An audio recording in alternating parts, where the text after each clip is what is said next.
Dan mata kanannya itu nyaris macam mau keluar gitu loh dari kelopaknya. Ih ya Allah. Dan selain itu juga Wak, di dahi laki-laki itu tertulis huruf Arab. Kaf, fa, ro. Disambung. Kafara.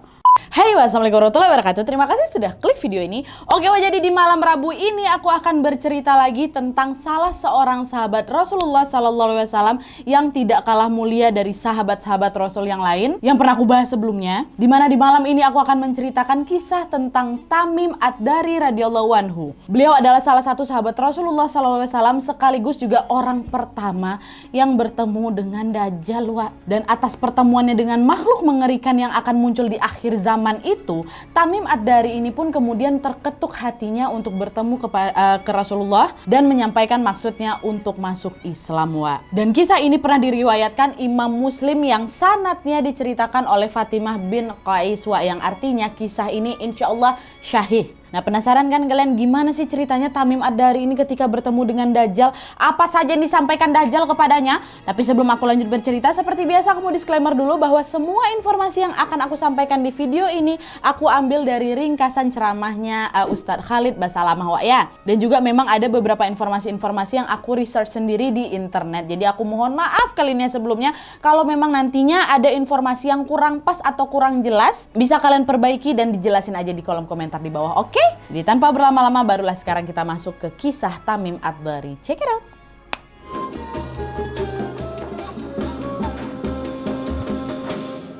Nah, jadi Wak, Tamim Ad-Dari ini adalah seorang Nasrani yang berasal dari Palestina. Nah, suatu hari Wak, beliau ini bersama 30 orang dari kabilah Lakhim dan juga Juzam melakukan perjalanan dengan menaiki sebuah kapal laut. Tapi naasnya Wak, suatu hari kapal yang mereka naiki tersebut dihantam sebuah badai yang maha dahsyat. Mereka diombang-ambingkan sama ombaknya yang besarnya setinggi bukit, Wak. Dan belum lagi situasi waktu itu langit gelap, hujan turun lebat kali, petir menyambar-nyambar dan akhirnya membuat kapal yang mereka naiki ini oleng nggak karuan ke kiri ke kanan kayak gitu ya kan. Dan saking dahsyatnya badai itu Wak, sampai-sampai mereka kehilangan kendali atas kapalnya dan juga kesulitan untuk menepi ini. Dan badai tersebut Wak, nggak berlangsung 1-2 jam saja, tidak. Tapi badai itu menerjang dalam waktu yang cukup lama. Seluruh penumpang nih Wak ya terjebak di atas kapal sampai berapa lama kalian tahu? Hampir 1 bulan. Hampir 1 bulan terjebak nggak bisa menepi terombang-ambing tuh. Tapi alhamdulillahnya Wak, berkat pertolongan Allah pada suatu hari badai tersebut pun perlahan lagi mulai mereda. Sehingga mereka bisa berlabuh nih Wak ke sebuah pulau kecil yang terletak di tengah-tengah lautan. Mereka berhasil itu Wak menepi ke sana pada saat matahari terbenam dan udah agak mulai gelap lagi tuh. Tapi Wak, karena khawatir akan terjadi apa-apa, ditambah lagi mereka juga nggak tahu sedang berada di mana, Tamim Ad-Dari radhiyallahu anhu dan juga kawan-kawannya akhirnya memutuskan Wak untuk tetap tinggal di kapal. Malam ini lebih baik kita bermalam di kapal aja ya saudara-saudaraku. Besok pagi barulah kita masuk ke pulau ini gitu. Nah, mendengar ulasan tersebut akhirnya seluruh penumpang kapal pun sepakat Wak demi demi keselamatan mereka akan berdiam dulu nih di kapal. Nggak ada yang turun ke pulau. Nah terus Wak, pada saat matahari mulai menampakkan cahayanya, barulah itu mereka turun dari kapal dan masuklah ke dalam pulau tersebut. Dan rupanya pulau itu tidak berpenghuni Wak, dan hanya ditumbuhi sama pepohonan-pepohonan yang menjulang tinggi aja. Dan pada saat Tamim radhiyallahu anhu sedang berjalan menyusuri pulau itu untuk memeriksa ya kan, beliau dikejutkan dengan kehadiran sosok binatang yang sangat mengerikan Wak. Binatang tersebut warnanya hitam, bulunya lebat, saking lebatnya nih Wak ya, beliau sampai tidak bisa membedakan bagian-bagian tubuhnya tuh loh, mana kepalanya, mana ekornya, nggak bisa, nggak kelihatan semua Wak, ketutup bulu. Dengan tubuh gemeteran beliau pun memberanikan diri bertanya kepada binatang itu, celakalah, tabbalak, katanya kan, binatang apa engkau ini, katanya. Dan ajaibnya Wak, binatang itu bisa menjawab dengan bahasa manusia. Aku adalah Al-Jassasah, katanya. Al-Jassasah? Binatang apa itu? Baru pertama kali aku dengar nama itu, kata Tamim. Nah, mendengar pertanyaan itu Al-Jassasah bukannya menjawab Wak, dia malah bertanya balik ke Tamim. Apakah kamu dari Arab, katanya. Ya betul, aku dari Arab. Bagus. Saya sudah lama berada di pulau ini menanti orang Arab masuk ke sini, kata si Al-Jassasah nih kan. Nah, Tamim Ad-Dari radhiyallahu anhu pun semakin ketakutan nih mendengar jawaban binatang berbulu itu. Dan beliau pun kemudian macam bersiap-siap Wak, mau lari sekencang-kencangnya. Tapi belum sempat berlari, Al-Jassasah tadi pun kemudian berkata lagi, wahai manusia, Pergilah kamu kepada seorang laki-laki yang berada di sebuah kuil tua. Dia sangat merindukan kabar Arab di masa kini, kata si Al-Jassasa. Dan akhirnya Tamim Ad-Dari pun langsung lari tuh birit-birit meninggalkan binatang itu dan menuju ke arah yang ditunjuk sama Al-Jassasa. Awalnya beliau mengira Al-Jassasa ini menyuruhnya untuk menemui setan. Tapi sesampainya di sana terkejutlah beliau ketika melihat pemandangan yang belum pernah disaksikan sepanjang hidupnya. Dengan mata terbelalak, Tamim Ad-Dari melihat ada seorang lelaki bertubuh gempal, tergeletak gitu di bawah kan, macam di tanah gitu, dengan tangan dan kaki yang terikat ke rantai besi. Dan rantai itu juga melilit ke seluruh tubuhnya, bahkan sampai ke leher. Nah, laki-laki raksasa itu berambut keriting dan memiliki mata yang tidak biasa. Gimana bentuknya Nadia? Jadi nih besar kedua matanya si laki-lakinya nggak seimbang. Satunya besar, satunya kecil. Tapi saking kecilnya nih dia nggak begitu kelihatan. Jadi lebih dominan kelihatan satu mata ini Kalau dari jauh tuh kelihatan cuma punya satu mata aja Sedangkan mata yang besar ini atau mata lainnya ternyata buta. Bentuknya mengerikan macam anggur busuk. Dan mata kanannya itu nyaris macam mau keluar gitu dari kelopaknya. Ya Allah. Dan selain itu juga di dahi laki-laki itu tertulis huruf Arab. Kaf, fa, ro. Disambung. Kafara. Artinya apa? Kafir. Dan di bumi ini hanya satu makhluk yang memiliki ciri-ciri seperti itu. Dan kalian tahulah itu pasti siapa kan? Dajjal. Cuma Dajjal yang memiliki ciri-ciri kayak gitu melihat pemandangan yang mengerikan itu, Tamim Ad-Dari radhiyallahu anhu pun mulai ketakutan. Tapi raksasa tersebut tiba-tiba berkata, jangan takut melihatku.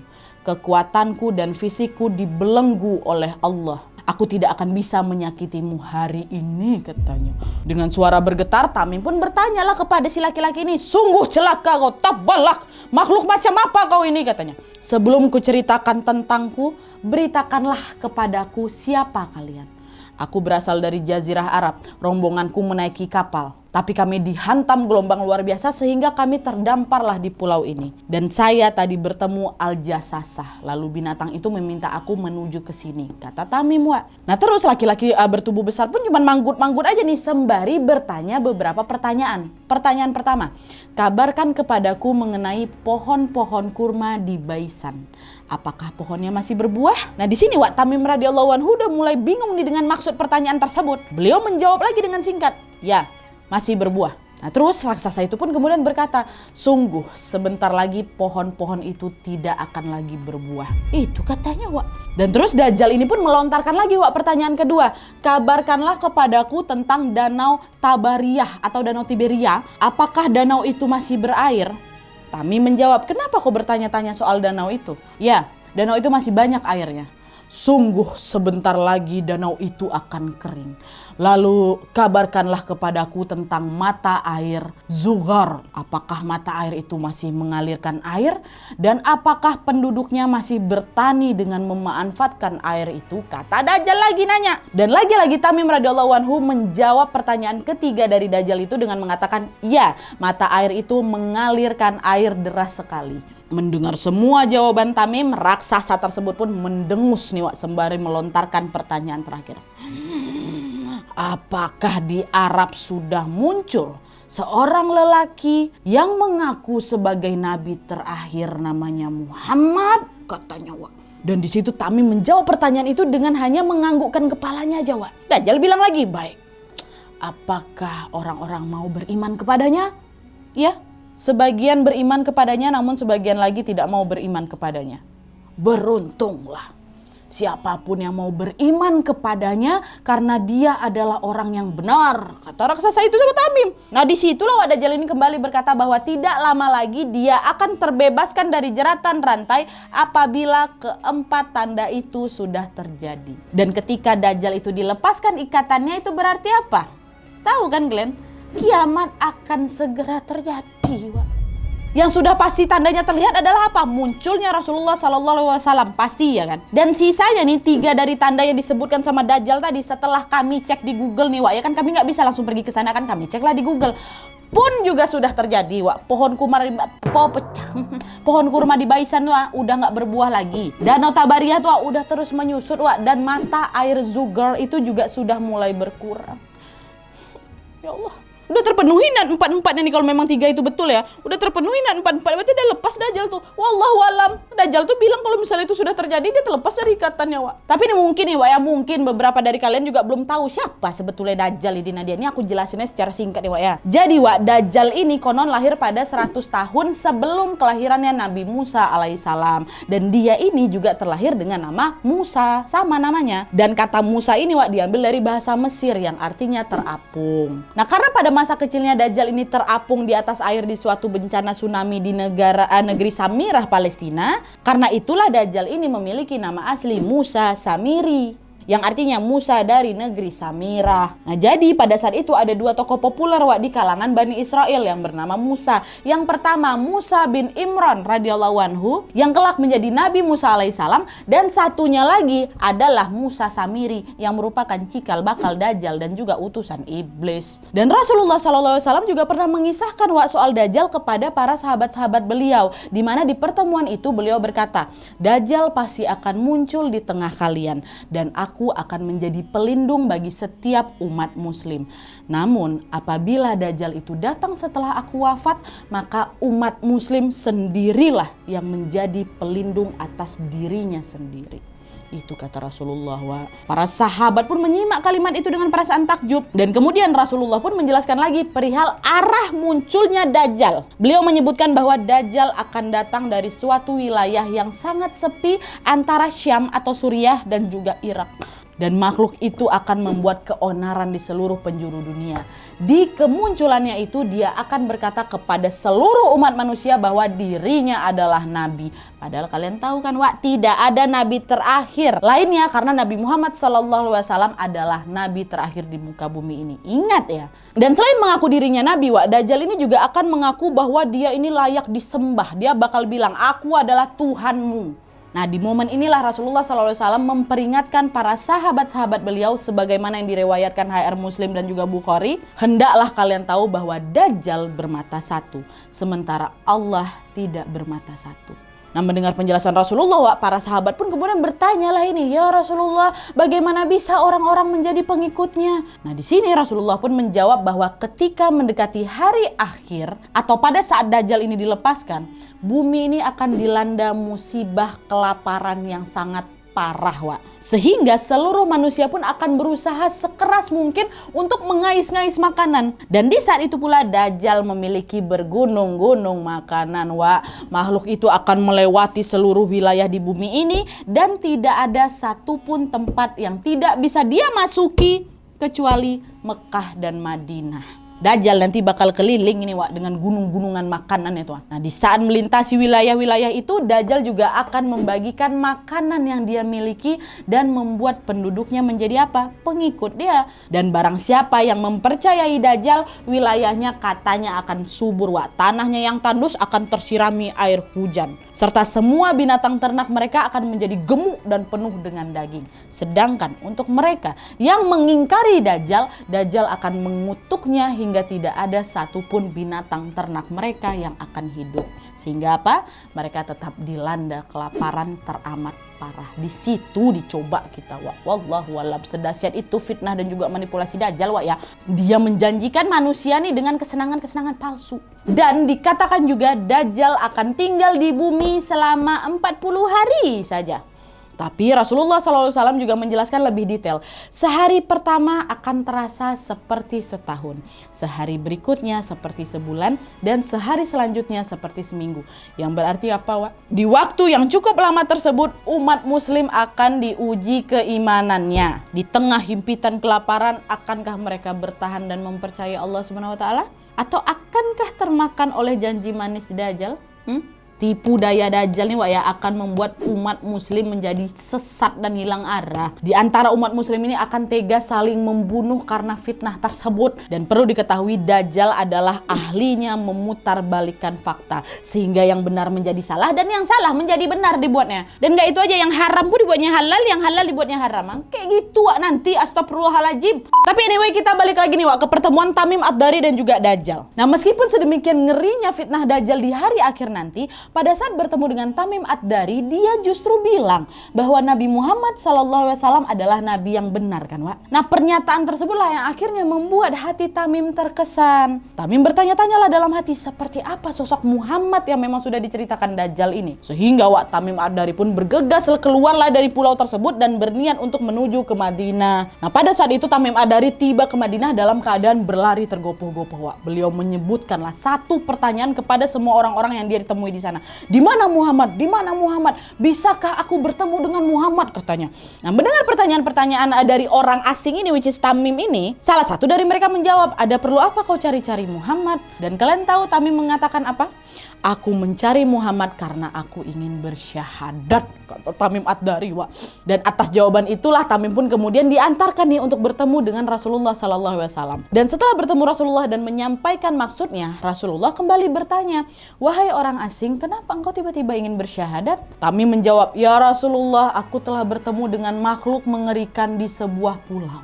Barulah Wak, di situ Tamim pun menceritakan ini semua detail pengalaman beliau kepada Rasulullah SAW. Dan tanpa berlama-lama beliau pun langsung memanggil para sahabat dan juga umat muslim lainnya. Wahai kaum muslimin. Ini kata Rasulullah nih, Wak, ya. Wahai kaum muslimin, orang ini telah Allah pertemukan dengan Dajjal yang baru saja aku ceritakan.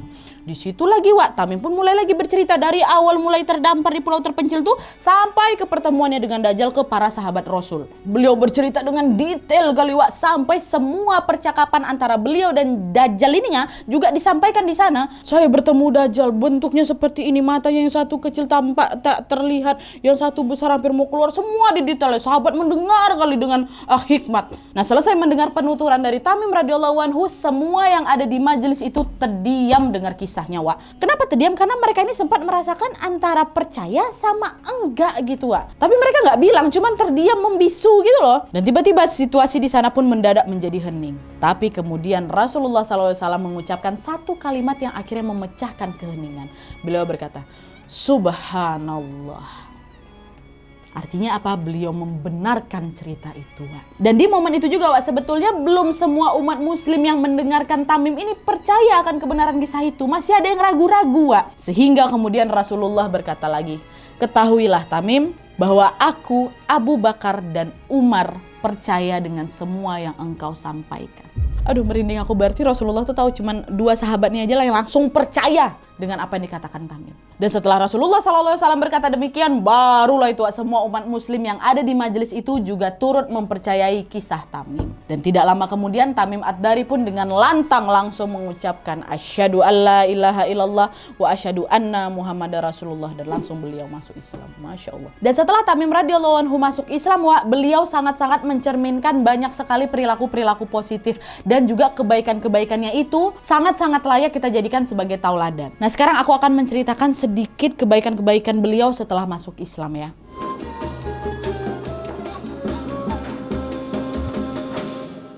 Nah, jadi, Wak, setelah Tamim Ad-Dari radhiyallahu anhu memeluk Islam, Tamim radhiyallahu anhu ini didaulat menjadi penasehat Rasulullah SAW khususnya pada ibadah umum, Wak.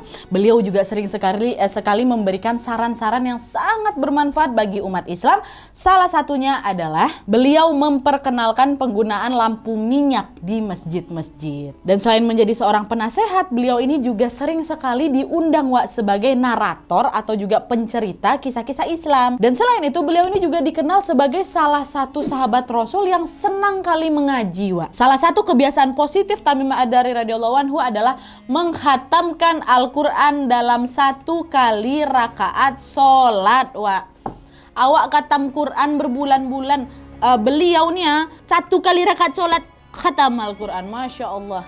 Dan kadang-kadang nih, Wak, ya, pada saat menjalankan sholat malam, beliau ini membaca satu ayat dan diulangnya berkali-kali gitulah sampai subuh. Dalam kesehariannya, Wak, beliau ini juga menghabiskan waktu dengan beribadah. Semua sholat sunnah beliau jalankan, Wak. Semua ayat Al-Quran beliau khatamkan. Dan atas sifatnya itu beliau pun dikenal sebagai sahabat yang paling rajin mendirikan sholat tahajud dan menghatamkan Al-Quran. Bahkan nih, Wak, ya, saking cintanya beliau dengan sholat malam, pernah nih, ya, pada suatu kali kan Tamim Ad-Dari ini tidak sengaja tertidur hingga beliau melewatkan waktu sholat tahajud. Di situ, Wak, beliau menyesal kali, menyesal kali rasanya. Dan beliau berusaha ingin menebus kelalaiannya itu. Dan kalian tahu apa yang dilakukan sama beliau? Sejak saat itu Tamim Ad-Dari radhiyallahu anhu tidak pernah tidur malam selama 1 tahun penuh. Nggak pernah, beliau terjaga sepanjang malam sebagai bentuk komitmen memperbaiki kekhilafannya agar selalu bisa menjalankan sholat tahajud. Lah, Masya Allah. 1 kali nggak sholat tahajud nih langsung nggak tidur 1 tahun supaya nggak melakukan hal yang sama lagi. Dan kecintaan beliau dalam menjalankan ibadah malam tersebut juga dikisahkan di dalam sebuah riwayat, di mana Tamim Ad-Dari juga pernah membeli sebuah pakaian khusus seharga 1000 dirham yang beliau gunakan untuk sholat tahajud. Sedangkan menurut cerita dari Sabit bin Qais, Tamim radhiyallahu anhu juga sering menggunakan pakaian tersebut pada malam-malam datangnya Lailatul Qadar. Pokoknya beliau ini sengaja lah membeli dan juga memakai pakaian terbaik pada saat menjalani ibadah favorit beliau itu. Segitunya gitu loh, Wak. Dan meskipun dikenal sebagai lelaki soleh dan juga teguh beribadah, Tamim Ad-Dari radhiyallahu anhu bukanlah tipe orang yang suka amal kebaikannya itu diketahui orang lain gitu, Wak. Jadi beliau ini bukan orang yang riak dalam beribadah gitulah. Jadi pernah nih, Wak, ya, pada suatu ketika ada seorang pemuda nih datanglah kepada beliau dan bertanya, "Wahai Tamim, ku dengar kau rajin sekali menjalankan sholat tahajud ya. Cobalah ceritakan sama kami, siapa tahu kisahmu bisa bisa memotivasi kami." Dan kalian tahu, mendengar pertanyaan itu bukannya bangga, Wak. Justru perasaan Tamim sedikit tersinggung. Dimana pada saat itu Tamim menjawab, "Demi Allah, 1 rakaat sholat malam yang aku lakukan dalam keadaan tersembunyi lebih aku cintai daripada aku sholat sepanjang malam kemudian aku ceritakan kepada kalian." Itu kata Tamim. Aduh, merinding aku, Masya Allah. Dan sejak saat itulah para sahabat nggak ada lagi yang mau bertanya perihal ibadah beliaunya, meskipun mereka semua tahu akan sifat-sifat mulia beliau. Dan by the way, Tamim Ad-Dari radhiyallahu anhu ini juga diketahui tinggal di Madinah hingga terbunuhnya Khalifah Utsman bin Affan radhiyallahu anhu. Dan sepeninggalannya Utsman pada tahun 655 Masehi, Tamim pun juga turut meninggalkan Madinah untuk tinggal di Palestina, di mana beliau berasal, yaitu di desa bernama Ainun. Nah, tidak lama setelah beliau tinggal di sana, Tamim Ad-Dari radhiyallahu anhu pun kemudian meninggal dunia pada 661 Masehi. Beliau kemudian dimakamkan di kota Bait Jibrin sekitar Hebron, yang sekarang Hebron ini sudah dihancurkan sama Israel di tahun 1948, Wak. Oke, Wak, jadi itu tadi cerita tentang Tamim Ad-Dari radhiyallahu anhu, yaitu kisah pertemuan dan juga perjalanan beliau bertemu dengan Dajjal. Dan dari kisah ini kita betul-betul sedang diingatkan bahwa kita harus senantiasa menjaga ibadah dan juga keimanan kita agar dijauhkan dari fitnah yang menyesatkan, Wak, ya. Ingat, Wak, fitnah Dajjal ini merupakan yang paling besar di antara segala fitnah. Dajjalnya akan menyesatkan umat manusia melalui fitnah yang dia sebarkan. Dan melalui fitnah inilah keimanan umat muslim, keimanan kita semua ini, Wak, akan diuji. Ya, kuat-kuatkan iman, Wak. Tapi, Wak, perlu diingat, meskipun demikian Rasulullah SAW sudah memberikan kita pegangan yang bisa digunakan untuk menghadapi Dajjal ini. Sebagaimana diriwayatkan di Abu Darda, Rasulullah SAW pernah bersabda, barang siapa menghafal 10 ayat pertama dari surat Al-Kahfi, maka dia akan terlindungi dari fitnah Dajjal. Kok udah hafalnya dia? Belum. Abis ini, Wak, aku janji sama abis ini aku hafal ayat 1 sampai 10 Al-Kahfi. Sama-sama lah kita hafal ya. Panik juga, Wak, tiba-tiba Dajjal datang ya kan, nggak tahu kita apa-apa, nggak terlindungi, kita hafal surat Al-Kahfi 1 sampai 10, ingat. Nah, kenapa ayat 1 sampai ayat 10 Al-Kahfi harus dihafal, Nadia? Karena, Wak, kata para ulama, dalam 10 ayat pertama surat Al-Kahfi itu terdapat keutamaan yang sangat luar biasa, di mana surat Al-Kahfi ini dapat mengkokohkan hati siapa saja yang membacanya, sehingga dia tidak akan tersentuh fitnah Dajjal. Dan dia tak akan heran dengan kemampuan Dajjal dan juga tak akan terpengaruh oleh Dajjal. Masya Allah, abis ini kita hafal sama-sama ya, Wak, ya. Semoga kita semua dijauhilah dari fitnah Dajjal. Amin ya rabbal alamin ya Allah. Oke, Wak, jadi sekian dulu videonya. Terima kasih banyak yang sudah menonton. Kalau kalian suka video ini, klik like-nya. Jangan lupa komen di bawah untuk ide dan saran-saran untuk video selanjutnya. Jangan lupa nyalain notifikasinya supaya kalian tahu kalau aku upload video baru. And as always, jangan lupa untuk klik tombol subscribe supaya kalian sama-sama tahu informasi menarik dan menegangkan dari channel aku. See you next video, Wak. Bye.